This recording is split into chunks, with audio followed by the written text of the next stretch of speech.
Hello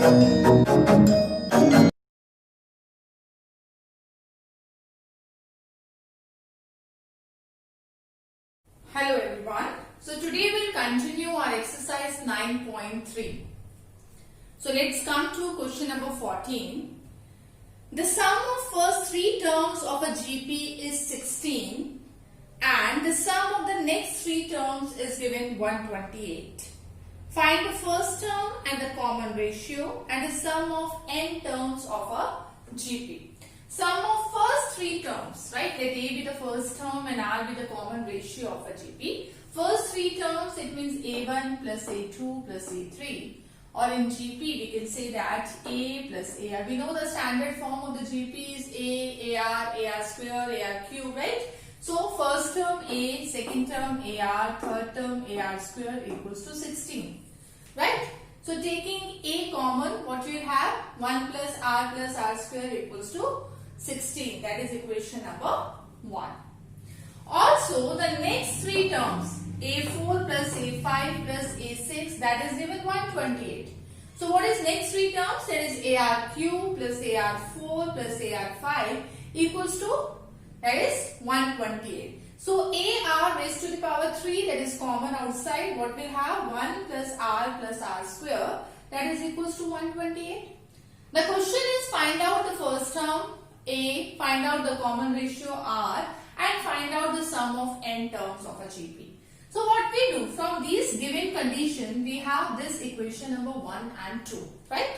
So by solving this, if we divide 2 by 1, what we have, this cancel, and what we have only R cube equals to 128 divided by 16, that is 8.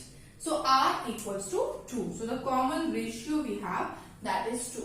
So put R equals to 2 in any of the one equation, you will have A, right? So put R equals to 2 in equation number 1. So what you have? A into 1 plus 2 square, that is 4 equals to 16. So A equals to 16 upon 7.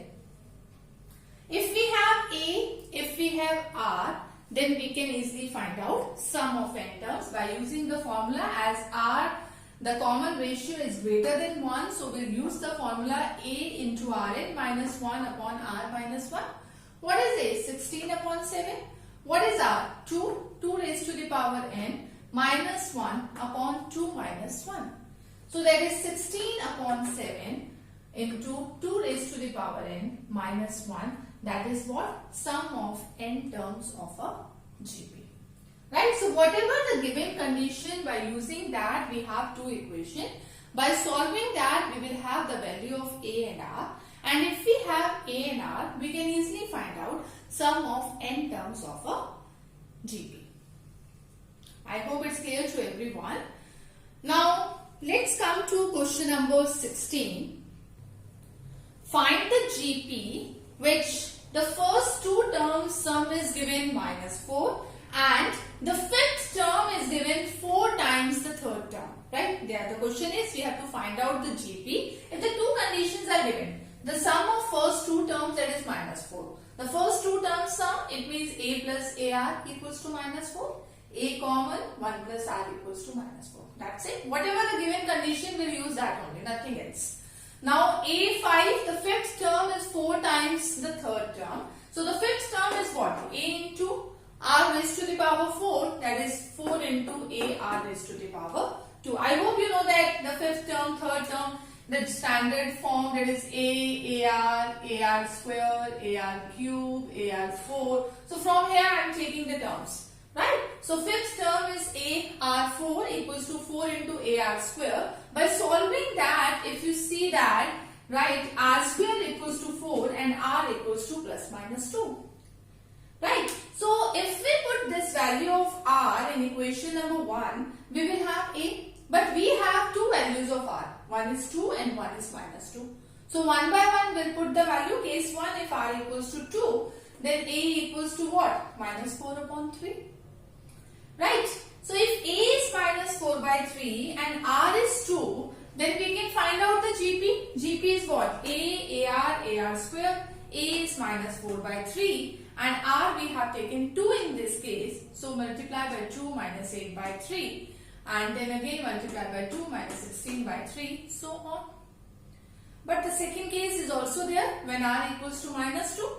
So it's similarly, if r equals to minus 2, put r equals to minus 2 in equation number 1. Then we have a is what? 4, and if a 4 and r minus 2, then we can easily write down the required GP. So again it is simple. Again I am repeating, whatever the given conditions are there, by using that conditions we are finding the value of a and r. And after that, whatever they want, either the sum of n terms or required GP, it's same. Because if we have a and r, if we have the first term and the common ratio, then we can do it easily. Okay, I hope it's clear now. So now come to question number 18. Find the sum of n terms of the given sequence. This is a sequence, we have to find out sum of n terms, right? So this is not in this sequence. If you check it, this is not in AP and this is not in GP. So how to solve it? Let's see that. In this kind of sequence, what we take, we can easily take 8 common from this, right? If 8 is common, what will be inside? 1 plus 11 plus 1, 1, 1 plus up to n terms. After that, what we do, there is a next step. It's same in every question. Whatever the sequence of this kind is there, we'll take a common. After that, we multiply and divide with 9. Okay. So what we have now? If we divide it by 9, that is 8 by 9. And we multiply it, that is 9 plus 99 plus 999 plus up to n terms. Okay. Now how we write? We can write 9 as 10 minus 1. 99 as 10 square minus 1, that is 100 minus 1. 999, that is 10 cube minus 1, or 1000 minus 1. We can write this at 10 cube minus 1, and so on up to the n terms. Now you can see that if I write this 10 plus 10 square plus 10 cube plus 10 raised to the power 4 up to n terms, minus how many times n are there? 1, 1, 1. How many times? N times. So you see, this is what? You can see that now this is a GP. And you can easily find out sum of that, because the sum 10 plus 10 square, where first term is 10, and you see that the common ratio, that is also 10 here. Right? R is also 10. So this is the GP. We can use the sum of n terms of a GP here, that is A, that is 10. Rn minus 1, that is 10 raised to the power n minus 1 upon 10 minus 1, this minus n. Okay, now you solve it. We multiply 10 into 10 raised to the power n is 10 raised to the power n plus 1 minus 10 upon 9, this is minus n. Right, taking LCM, you will be have 10 raised to the power n plus 1 minus 10 minus 9n, and this 9 will come outside. That is 8 upon 81 into 10 raised to the power n plus 1 minus 10 minus 9n. So I hope it's clear. First of all, the first step to take a common. After that, multiply and divide by 9. And then write down in this form 10 minus 1, 10 square minus 1, 10 cube minus 1. Then if you separate it, you will have 10 plus 10 square plus 10 cube. It becomes a GP, and minus n, because 1 is n times we are getting, minus n. Now this is a GP. After that, you simplify it and you will have the sum of given sequence. Okay, this is one of the important question. Now come to question number 20. Show that the product of the corresponding terms of the sequence, while the sequence is given, there are two sequences given, AR square, AR cube, right? And the second sequence is given capital A, capital AR square, capital AR cube, right? So we have to find out the product of the corresponding terms of this sequence. It forms a GP. We have to show that when we take a product of these corresponding terms, then it becomes a GP only, and we have to find out the common ratio in that.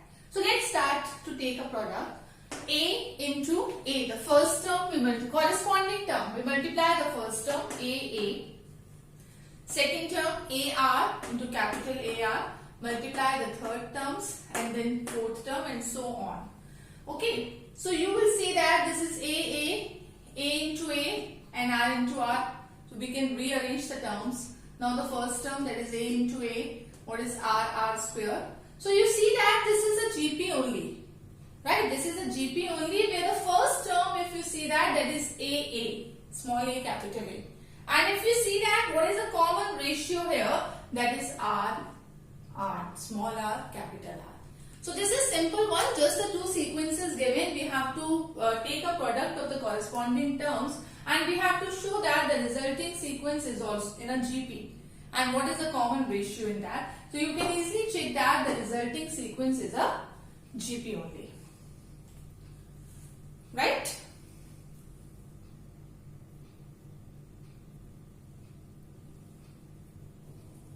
Now question number 22 is here. If Pth, Qth and Rth term of a GP, that is A, B and C, right? So we have to prove that this result, right? It is given that Pth term is A, Qth term is B and the Rth term is C. So what I have taken that capital A with the first term and capital R with the common ratio. Pth term is A, it means capital A into R, P minus 1 equals to A.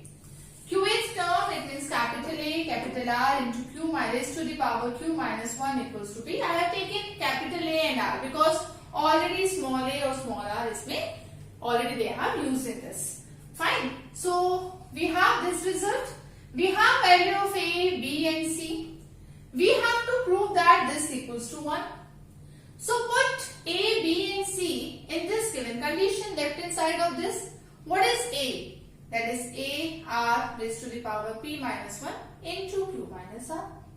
What is B? That is capital A into R Q minus 1 into R minus P.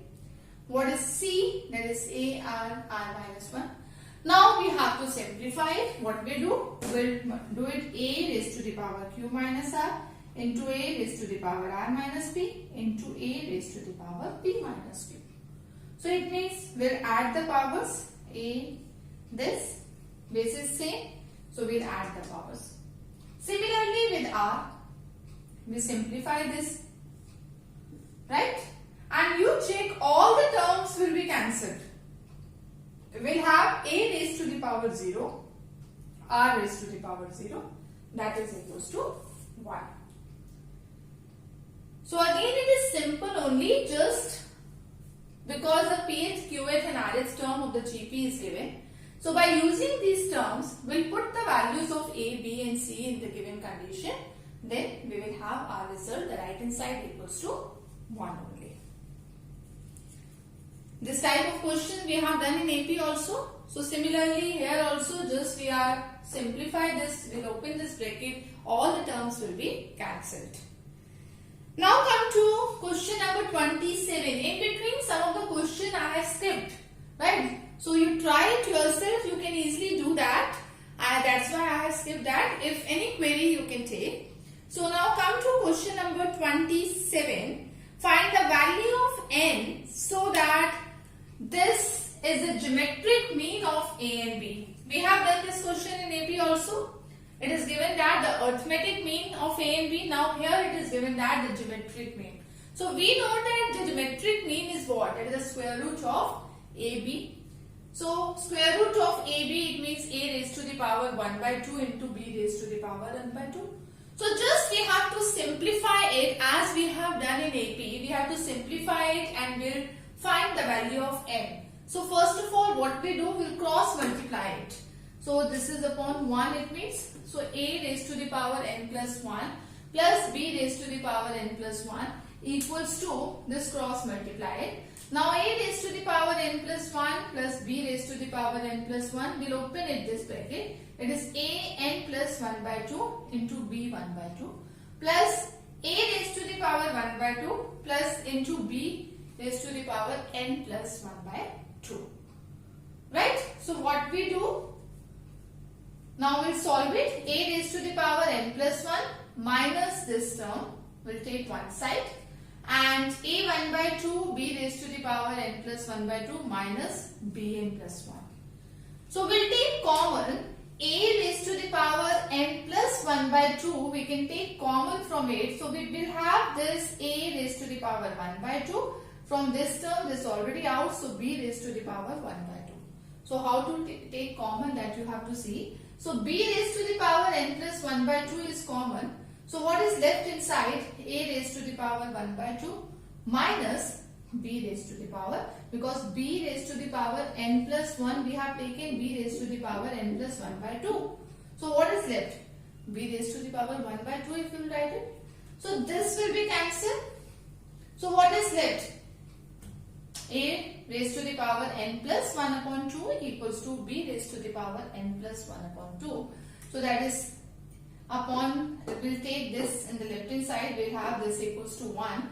So a upon b raised to the power n plus 1 by 2 equals to a upon b raised to the power 0.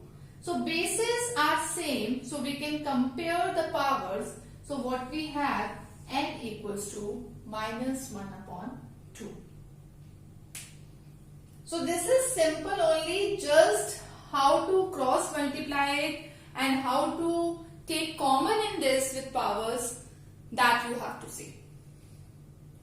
So I hope it's clear to everyone that question number 27. Now come to question number 28. The sum of two numbers, in question number 28, the sum of two numbers is 6 times their geometric mean. We have to find out the ratio of these two numbers, right? So let the two numbers, we don't know which number is given. We have taken any two numbers in general, a and b. Let the two numbers be a and b, right? They are saying the sum of two numbers is these two numbers a plus b is a 6 times their geometric mean. What is the geometric mean of a and b? That is square root of ab. We have to find out the ratio of a and b. We have to prove that a upon b is 3 plus 2 root 2 upon 3 minus 2 root 2. This we have to show that in this question. Okay. So what is given? A plus b equals to 6 times root ab. So can I write 6 as 3 into 2? We can break it. Now this twice of root ab, I am taking this left hand side, it will come in the denominator. So we will have a plus b upon 2 root ab equals to 3 upon 1 only. Now what we do by componendo and dividendo. What is componendo and dividendo? Numerator plus denominator upon numerator minus denominator. So what is numerator? A plus b plus denominator 2 root ab upon numerator a plus b minus 2 root ab equals to, same rule will apply in the right hand side also, obviously on the both sides, that is 3 plus 1 upon 3 minus 1. So that is what? We can write it as root a plus root b whole square. In denominator root a is here. This a we can write it as root a square. B we can write it as root b square plus 2 root ab. So we can write it as root a plus root b whole square. In denominator root a minus root b whole square. That is equals to what? That is 3 plus 1. That is 4 upon 2. Right? We can write it as 4 upon 2. And I have directly written that is 2 upon 1. Okay. Now this will come root a plus root b upon root a minus root b. The square root of this, that is root 2 upon 1. Taking square root. Now what we do? We have to find out the ratio of a and b. But it is here the root a and root b. So what we do that? We'll again apply componendo and dividendo in this. Right? So when we again apply componendo and dividendo, that numerator plus denominator upon numerator minus denominator, same in the right side also, root 2 plus 1 upon root 2 minus 1. When we solve it, this will be cancelled. We'll have 2 root a upon 2 root b, that is equals to root 2 plus 1 upon root 2 minus 1. This 2 and 2 cancel. Now here the ratio of root a and root b is here. but we need to find out ratio of A and B. So what we do? Well, squaring both sides. So we'll have A upon B equals to that squaring both sides. If you do, that is A square, that is 2 plus 1 plus 2 root 2 upon 2 plus 1 minus 2 root 2. So we'll have A upon B equals to 3 plus 2 root 2 upon 3 minus 2 root 2. This is also one of the good question. Here what we have done, we have used componendo and dividendo. That is what means that a numerator plus denominator upon numerator minus denominator. Right? So it is given that the two numbers, their sum is equal to 6 times their geometric mean. So we'll arrange it. We can break it 6 at 3 into twice of root AB, and then we apply componendo and dividendo. Then taking square root, then again apply componendo and dividendo, and then squaring both sides. You will have your result that the ratio of A and B is given 3 plus 2 root 2 upon 3 minus 2 root 2. I hope it's clear. Okay, now come to question number 9. Okay, question number 29. Let A and G, capital A and capital G, be the arithmetic mean and geometric mean of two positive numbers. Prove that the numbers are A plus minus square root of A plus G into A minus G.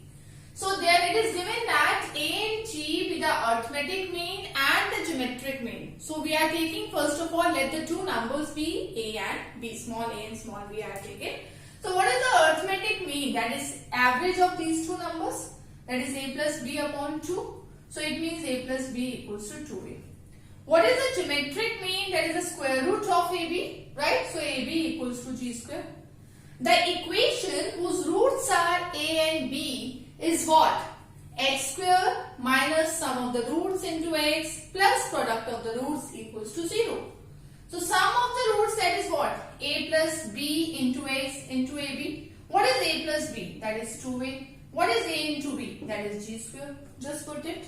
Now we have quadratic this. How we solve this quadratic? That is X equals to minus B, that is 2A, plus minus B square, that is 4A square, minus 4AC, that is 4 into G square, upon 2A, that is 2.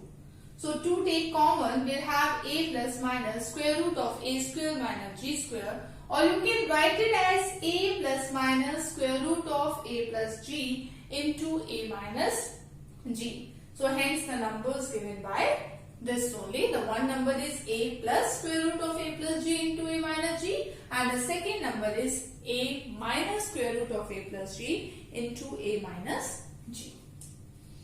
So again it is simple. These questions are quite lengthy, right? But once you do it yourself, then you will never forget this, because whatever the given condition, first of all we'll write that, and by using that we can easily reach to our result only. So here it is given that the A and G be the arithmetic mean and geometric mean. So first of all the numbers we have assumed, arithmetic mean and geometric mean, we know that. After that the roots are given by, we know that what are the roots. If the two zeros are already given, that the two numbers are already there, right? So how to find the equation? Just put the value of A plus B and AB in that. So simplify for this equation, quadratic equation. So you will have your two numbers. That is only required in this question. Okay. Now come to question number 30. There is one statement question. It's again simple. The number of bacteria in a certain culture doubles every hour. Number of bacteria, that is doubles every hour, right? If there were 30 bacteria present in the culture originally हमारे पास 30 bacteria थे. How many bacteria will be present at the end of second hour, third hour, and so on? Now the number of bacteria at the end of first hour, because initially we have 30. So after 1 hour, it's double. After 1 hour, it's double. So at end of the first hour, it's double. That is 30 into 2. Then end of the second hour, it's again double, right? It's again double. From 60 120. So we'll write it as 30 into 2 square. Then into the third hour, it's again double, 120 double, that is 240. So we can write it as 30 into 2 raised to the power 3. I hope it's clear. Initially bacteria 30 hai. After every hour it's double. So after first hour it's 30 into 2, then after second hour it's 30 into 2 square, and so on, which is a GP only. So what we have to find out, how many bacteria are present at the end of second hour. So at the end of second hour is what? I already told end of first hour it's 60, end of second hour it's 120, it means 30 into 2 square. At the end of fourth hour they are asking, it means 30 into, we can write 30 into 2 raised to the power 4. Similarly, so on, we can write it down for the end of nth hour, that is what? 30 into 2 raised to the power n. So it's simple again, but the statement question, just read it, whatever they are saying, accordingly we have to frame a GP, is right? Its GP is there, and you have to write down the terms they are asking at the end of first hour, at the end of second hour. Basically, they are asking that which term of this GP. Okay. Now coming to the last question of this exercise, question number 32. Arithmetic mean and geometric mean of the quadratic equations are 8 and 5 respectively. Then find quadratic equation. Simple. Arithmetic mean and geometric mean is given. First of all, let the roots of the quadratic equation be a and b. Arithmetic mean is 8. That is what? Average of that, a plus b upon 2 equals to 8. It means a plus b equals to 16. Geometric mean is given 5. That is square root of ab equals to 5. This implies ab equals to 25. The question is frame quadratic equation. So how we write the quadratic equation? That is, if the roots are given a and b, that is x square minus sum of the roots plus product of the roots. This implies, what is the sum of the roots here? That is a plus b into x plus product of the roots is ab. So what is a plus b? That is 16, that is x square minus 16x plus 25 equals to 0, which is the required quadratic equation. Right? We have to frame the quadratic equation, and we know that how to frame the quadratic equation, that is x square minus sum of the roots plus product of the roots. Roots we have taken a and b, and it is given that arithmetic mean and geometric mean. From there we can easily find out a plus b, that is sum of the roots and product of the roots. And after that we'll have our required quadratic equation. So by this your exercise 9.3 is over. So the leftover question which we have skipped in this exercise, so you are requested to do it. You do practice of this exercise and you can take your queries. So in next lecture we'll start series, right?